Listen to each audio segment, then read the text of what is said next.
Oui, parce qu'on sait que c'est son obsession aujourd'hui. Ce qui est certain, c'est que c'est une vraie victoire à mettre à son actif. C'est-à-dire qu'on est quasiment à 8 mois, jour pour jour, depuis son investiture.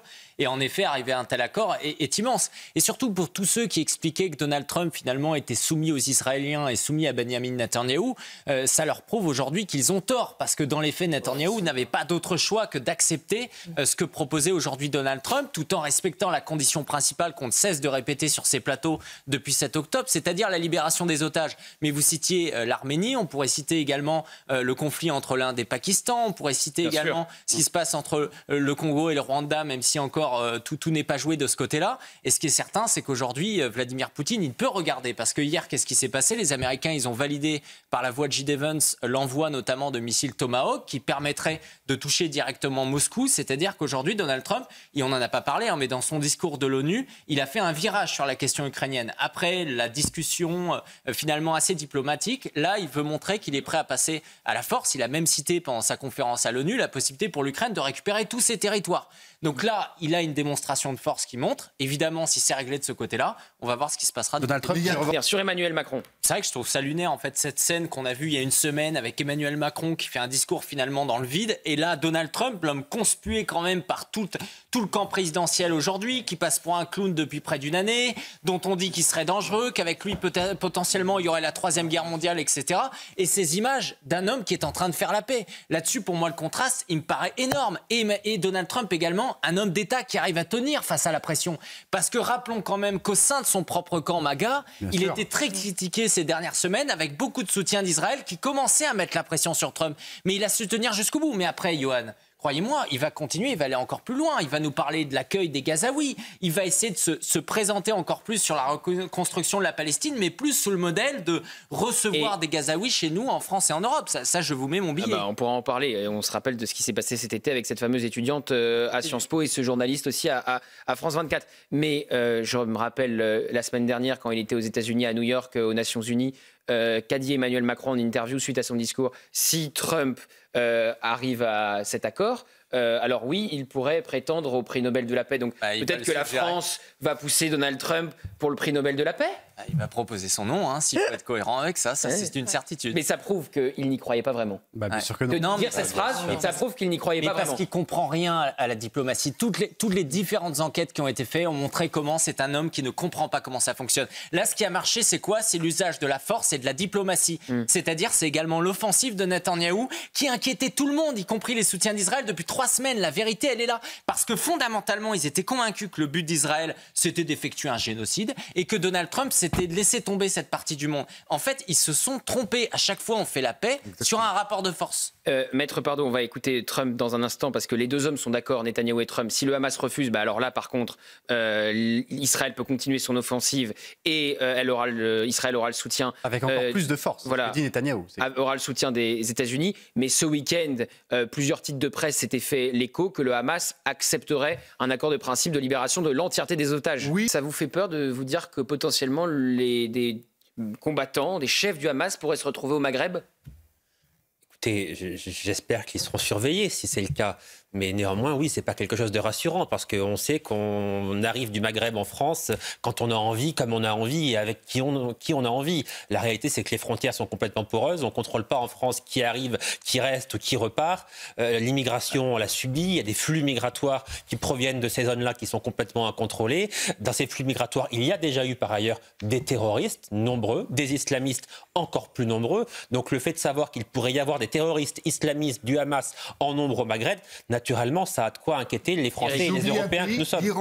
L'Iran peut aussi accueillir ces populations-là. Mais Eric, moi, ce n'est pas les terroristes du Hamas en tant que tels qui me font peur, parce qu'en fait, ils sont identifiés. Moi, ce qui m'inquiète vraiment, c'est la population gazaoui. Vous savez, ces petits jeunes de 12 ans qui auront l'air très mignons devant les caméras des différentes ONG qui nous supplieront de les accueillir. Et là, on les accueillera en pensant que ces mois de conflit à Gaza, évidemment, ne les auront pas transformés, ne les auront pas radicalisés. C'est ça, moi, qui m'inquiète beaucoup plus, parce que pour le coup, comme dirait Rachel, l'idéologie du Hamas, elle va continuer à persister. Et le deuxième élément, Maître Olivier Pardo le rappelait, un des grands gagnants quand même de ce qui vient de se passer, c'est la Turquie. C'est-à-dire que dans l'échelle européenne, la Turquie est extrêmement forte et on sait comment la Turquie véhicule des idées islamistes, notamment en France. Sébastien, moi, est-ce que vous allez pouvoir répondre à ma question? Parce que Olivier et Sébastien n'ont pas voulu y aller. Il n'y a pas moyen de répondre. Mais il n'y a pas de moyen de répondre. On a un procès qui dure de longues semaines de débat. On a une décision qui dit pas de financement libyen, pas de pacte de corruption.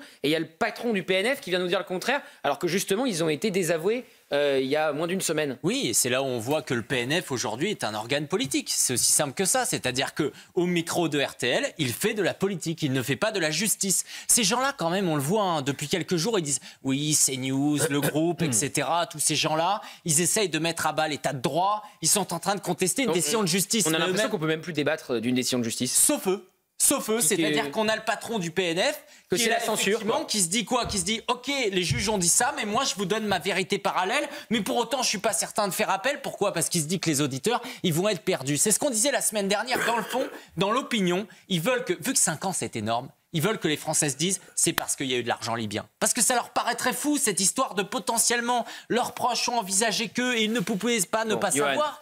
Et donc c'est ça, c'est le flou qu'ils essayent de mettre en sorte. Et Fabrice Arfi, vous l'avez très bien dit, Gauthier, de Mediapart, passe son temps, je l'ai vu ce week-end, je ne l'ai jamais vu aussi énervé. Il est en train de s'exciter sur les plateaux. Vous êtes énervé aussi régulièrement. Oui, mais moi, vous êtes mal placé pour donner des leçons. Mais moi la différence c'est que c'est une habitude. Ah oui, vous êtes énervé tout le temps. À aucun moment je me cache derrière une prétendue neutralité, etc. Alors Fabrice Arfi, à chaque fois depuis 13 ans, on ne le voit jamais énervé. Johan, je vais poser une question dont je ne connais pas la réponse. Éric Tegner, est-ce que vous êtes choqué par cette affiche ? alors moi, je vais vous surprendre, mais ça ne me choque pas. Ah oui. Mais bien sûr, ça ne me choque pas. Et je vais presque prendre la défense de la maire de Strasbourg. Vous savez, il y a une dizaine d'années, quand des élus politiques faisaient des affiches pour mettre en avant le voile, ils faisaient de la propagande. Parce qu'ils poussaient finalement à ce que les femmes musulmanes portent le voile. Aujourd'hui, ils sont simplement en train de révéler la réalité aujourd'hui qui arrive. C'est-à-dire qu'on ne peut pas s'opposer à ce type de campagne d'affichage quand dans le même temps on est pour le port du voile. Moi je suis en parfaite cohérence avec moi-même parce que je suis pour l'interdiction du voile, notamment dans l'espace public. Mais à un moment il va falloir s'interroger. Notamment dans l'espace public, c'est-à-dire dans l'espace public, parce que si une fois que vous l'interdisez dans l'espace public, vous allez interdire où ? Chez vous, il n'y a pas Éric Tegner qui va frapper. Méfiez-vous. Si vous portez le voile. Oui. Il en est capable. Dans l'espace privé, ils font absolument ce qu'ils veulent. Mais ce que je veux dire par là, ce qui est important, c'est qu'à un moment... On peut être contre l'interdiction dans la rue, mais pour à l'université, pour lors des sorties scolaires, et contre cette affiche. D'accord, donc en fait, la personne, elle sort, elle garde le voile, puis c'est un truc scolaire, elle doit l'enlever, etc. On est largué, elle va faire un entretien d'embauche selon que c'est privé. Pour les mères elle doit mettre... Si, bien sûr, ce que je veux dire par là, c'est que ça n'est pas clair. Et vous croyez vraiment que cette mère écolo, elle est courageuse ? Non, elle n'est pas courageuse. Elle a regardé la situation de sa ville, elle a vu qu'il y avait un grand remplacement, elle a vu qu'il y avait un entrisme islamique, elle a vu qu'elle a pu construire la plus grande mosquée d'Europe, même Erdogan, il en est jaloux, elle a pu accepter quand même les russes et que je te trouve tous les groupuscules islamistes d'Europe et que je les invite dans ma ville. Et l'État, il n'a rien fait. On s'est même retrouvé, par exemple, avec Madame Keller, c'est-à-dire une députée européenne alliée d'Emmanuel Macron, qui fait la photo avec tout ce beau monde. Donc, à quel moment une affiche sur un bus poserait problème ? Johan. Non, mais cette affiche montre effectivement, et la preuve, s'il en fallait une, qu'il y a dans notre pays, mais pas seulement, un grand remplacement. Ou alors vous l'appelez créolisation, comme l'appelle Jean-Luc Mélenchon, comme vous voulez. Mais en tout cas, si ça n'était pas le cas, si le grand remplacement n'était pas à l'œuvre et en marche en France, cette affiche n'aurait jamais pu voir le jour. Voilà ce que ça dit. Donc tous ceux qui disent que non, il n'y a pas de grand remplacement, que c'est une théorie d'extrême droite, etc., cette affiche vient les démentir. Par ailleurs, ça confirme ce que dit absolument Éric, c'est-à-dire que la France, les écolos sont dans la roue de la France insoumise, c'est-à-dire que les écolos sont verts à l'extérieur et bien rouge écarlate à l'intérieur. Parfois, ils sont pires. Sur le grand remplacement, là où il y a sujet à débat, c'est est-ce que tout ça est théorisé ? Est-ce qu'il y a des penseurs derrière du changement de population ? Qu'il y ait des changements de population dans certains quartiers, alors ça ne fait pas longtemps. Il a été mis en place par les milieux économiques, c'est ça la théorie. Gauthier, je suis désolé, peut-être qu'il y a 25 ans, il n'y avait pas de complot, etc., quand on parlait de grand remplacement, mais aujourd'hui, quand on entend certains patrons du MEDEF, quand pendant la loi immigration,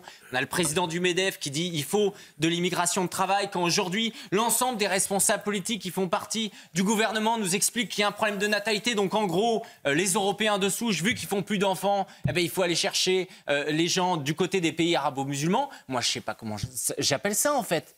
Quand on fait venir 500 000 étrangers supplémentaires par an, donc 2 millions d'étrangers supplémentaires sous Emmanuel Macron, si j'appelle pas ça un souhait de grand remplacement, je vois pas comment on l'appelle. La seule différence avec Jean-Luc Mélenchon, c'est que Mélenchon, il aimerait que ça arrive dans les 10 prochaines années. Macron, il est sympa, il nous laisse que 30 ans. C'est tout. Et c'est important. Bon, Éric Tegner, vous-même, vous avez enquêté sur les liens entre LFI et les islamistes. Alors, moi, j'ai de plus en plus de mal de faire le récapitulatif de tout ce qui se passe entre les islamistes et LFI. Pourquoi ? Parce que j'ai pas envie que ça devienne un clip de campagne pour la France insoumise pour les élections municipales. Parce que la vérité, c'est quoi ? Vous êtes dans l'ironie, vous, ce soir. Hein. Bien sûr. Vous êtes dans l'ironie. Il faut une forme de légèreté. C'est que ce type de livre, c'est un tract pour eux. C'est-à-dire qu'ils pourraient tout à fait le revendiquer. Non, c'est pas un Ils tract. ne s'en cachent pas. Non, mais... vous insultez l'auteur en disant ça. C'est pas un tract pour eux. C'est pas contre l'auteur. Lui, il a enquêté.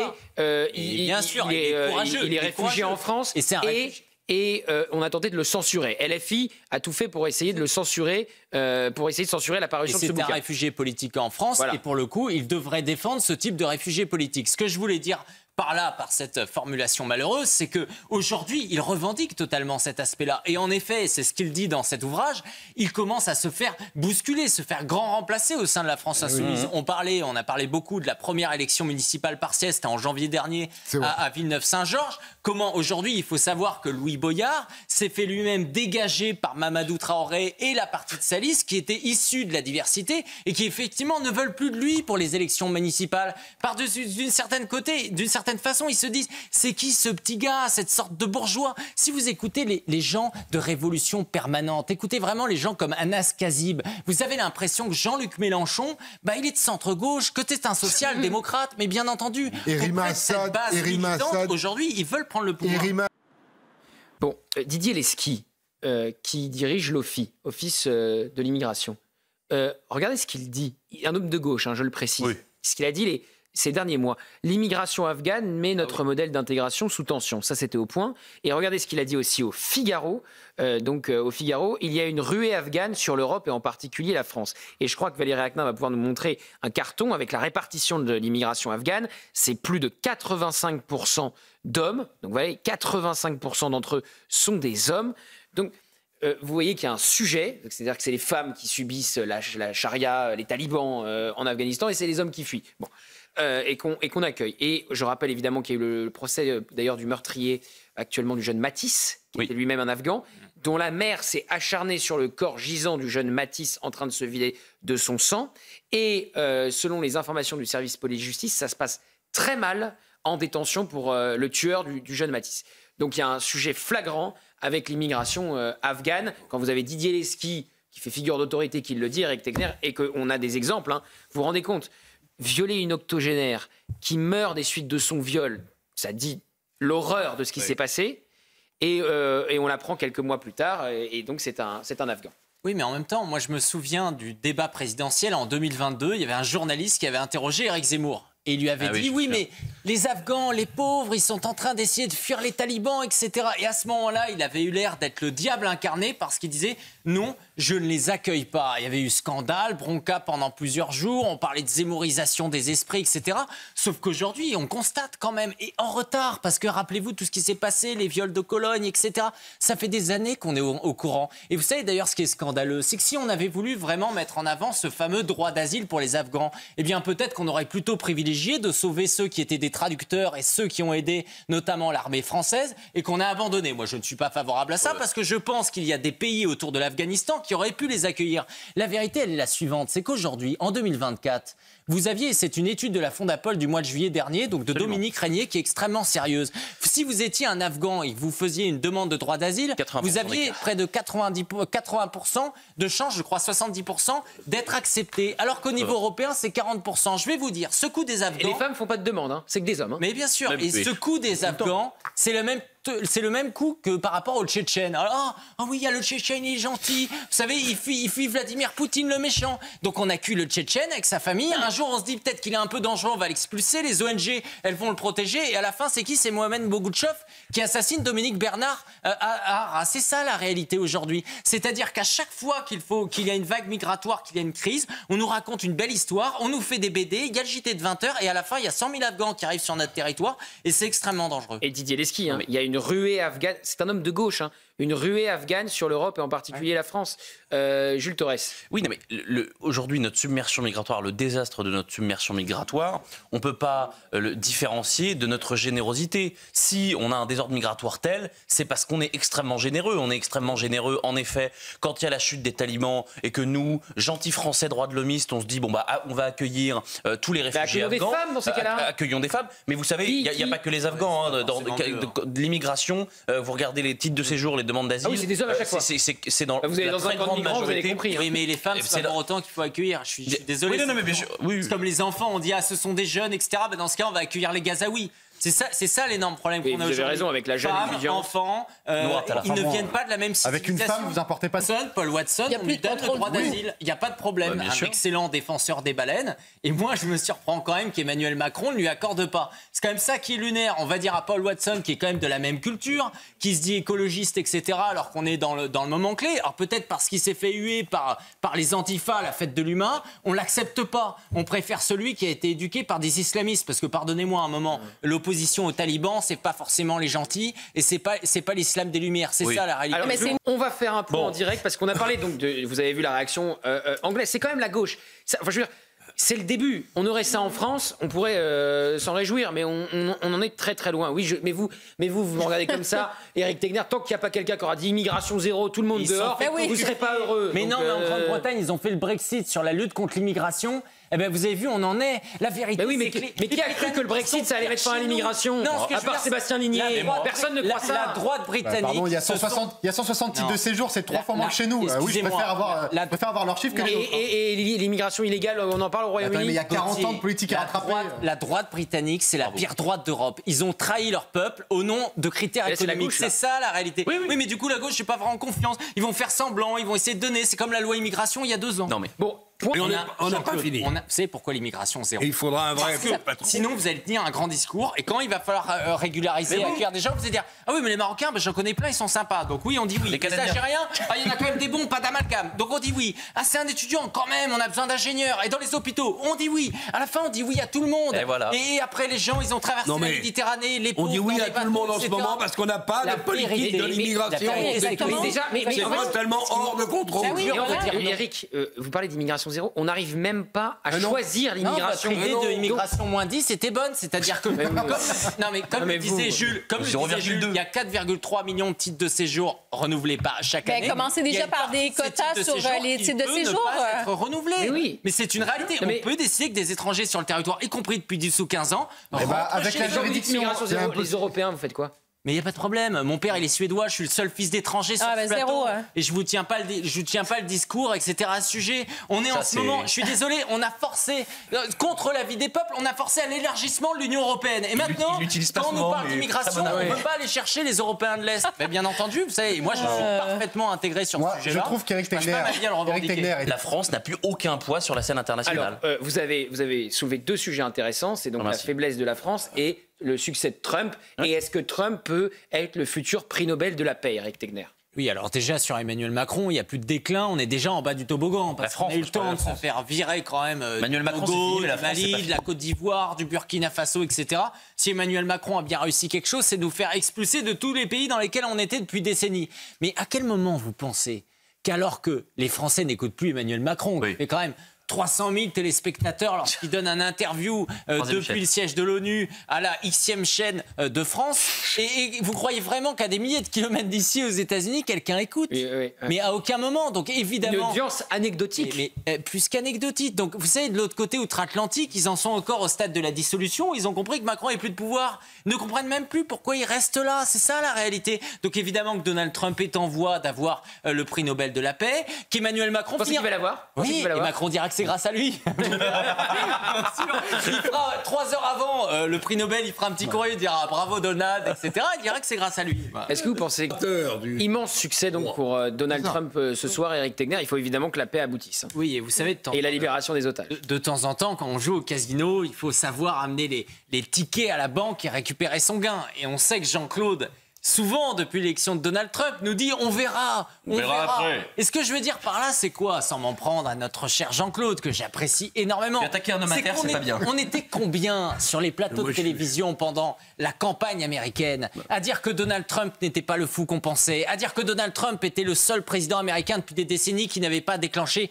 une seule guerre. On était combien à ce moment-là? C'est ça quand même. À un moment, il faut une remise en cause de tous ces gens qui attendent qu'il y ait une victoire pour rejoindre le camp de la victoire. Parce que, en fait, il y a des réalités qui sont très simples aujourd'hui. La réalité, c'est qu'il y a un certain camp qui veut la paix, qui veut préserver sa civilisation, qui veut préserver l'unité de son pays, et c'est pas la gauche. Oui, Jules. Moi, je suis bouche bée sur ce qu'a dit Jules Torres. Oh. Je le partage parce qu'en fait, c'est vrai que la France insoumise, c'est un peu le bon alibi aujourd'hui. On va dire, c'est la faute de la France insoumise, c'est le diable, etc.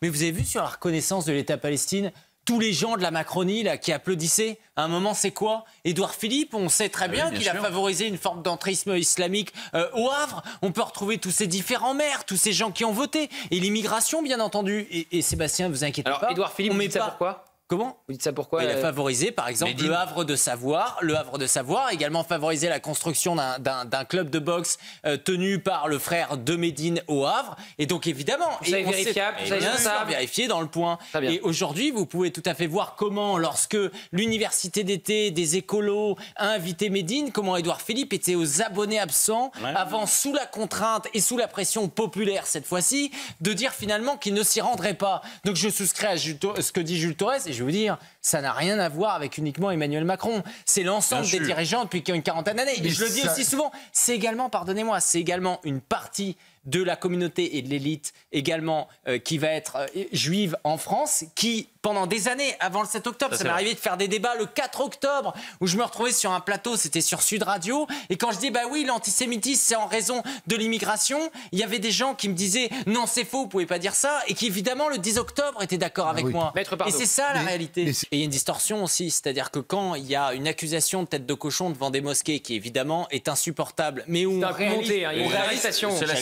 on réalise finalement qu'effectivement, ce serait plutôt une ingérence étrangère. Là, c'est bronca dans tous les médias, les différents ministères, etc. se prononcent là-dessus, mais quand la Vierge Noire est brûlée à Guingamp, qui en parle? C'est ça l'énorme problème. Quand Notre-Dame de Paris, parce que Notre-Dame de Paris, je vous ai pris les éléments, le 5 mars dernier, il y a un Égyptien de 62 ans qui voulait commettre un attentat à Notre-Dame. Il se réclamait de Daesh. C'était le 5 mars. C'était cette année. On sait qu'à Notre-Dame, il y a eu toute une série d'attentats qui ont été évités devant, sur le parvis, avec des attaques au couteau, etc. Mais à chaque fois, voilà, les chrétiens, c'est un peu comme les blancs. C'est-à-dire qu'en fait, vous êtes blanc, vous êtes chrétien, vous êtes hétérosexuel, vous êtes mâle, vous avez plus de 50 ans, faut pas en parler. D'une certaine façon, c'est bien fait pour toi, parce que bon, les chrétiens, est-ce que vous avez fait quand même la colonisation, etc. À un moment, vous payez. Et c'est ça l'énorme problème. C'est-à-dire, on se sent à chaque fois quand même, on se sent complètement méprisé lorsqu'on est chrétien aujourd'hui, de dire, bah voilà, juste, il y a de la christianophobie. Il y avait plus de 1500 personnes hier